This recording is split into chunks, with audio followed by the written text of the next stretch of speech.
Om Swastiastu, kembali lagi di Homemade. Dalam kesempatan kali ini saya akan membuat jajanan basah yang tentu sangat populer di lidah Nusantara.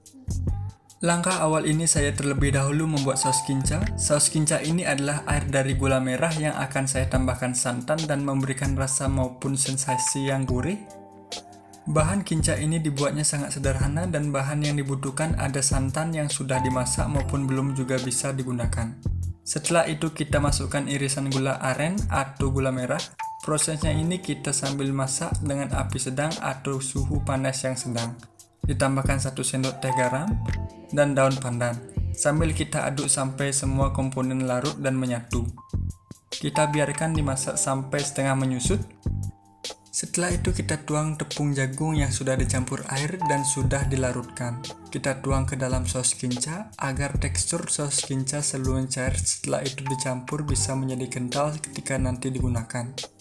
Setelah saus kinca sudah jadi, kita langsung saring karena menghilangkan hampas yang menyatu dengan gula aren sebelumnya. Dalam proses mendinginkan saus kinca di suhu ruangan lebih baik jangan ditutup karena jika saus kinca ditutup dalam kondisi panas yang tentu sudah dikentalkan, biasanya akan kembali cair.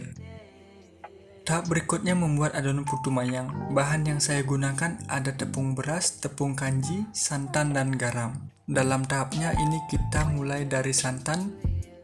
Kita tuang ke dalam wajan yang tentu sambil dimasak. Setelah itu kita langsung tuang 1 cup tepung beras.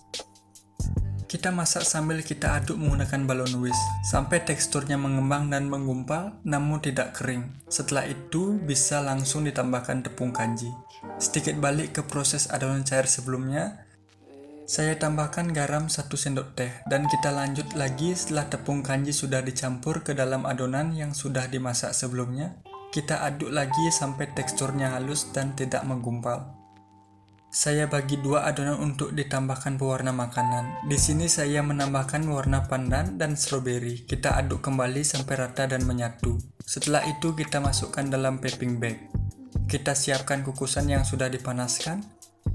Berikutnya adonan yang sudah kita masukkan ke dalam piping bag kita bentuk dan untuk alasnya saya gunakan daun pisang. Saya potong bulat, kita bentuk di atasnya seperti gumpalan mie.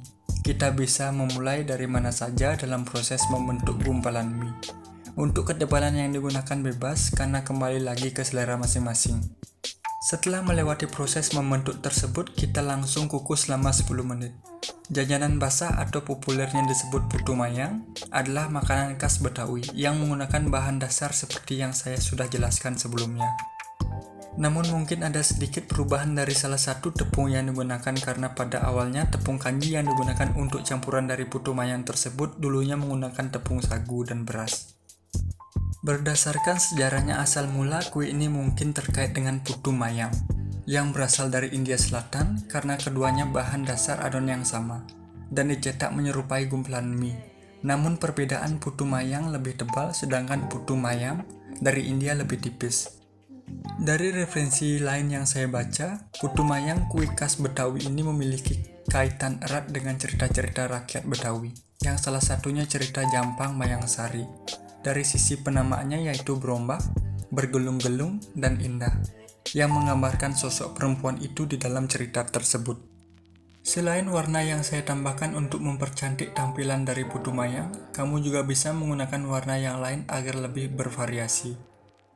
Untuk membentuknya tidak mesti rapi dan berhati-hati, intinya jika adonan putu mayang sudah halus dan tidak ada gumpalan lagi ketika dimasukkan ke dalam piping bag, prosesnya akan lebih mudah dan tidak putus ketika dibentuk.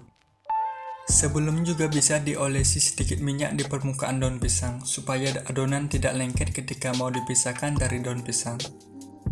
Namun dalam video ini saya langsung bentuk dan syukur putu mayang tidak terlalu lengket saya angkat. Dari kolaborasi antara putu mayang dengan saus kinca sangat memberi keharmonisan. Putu mayang yang lembut sedikit kenyal, ditambah rasa gurih dari saus kinca.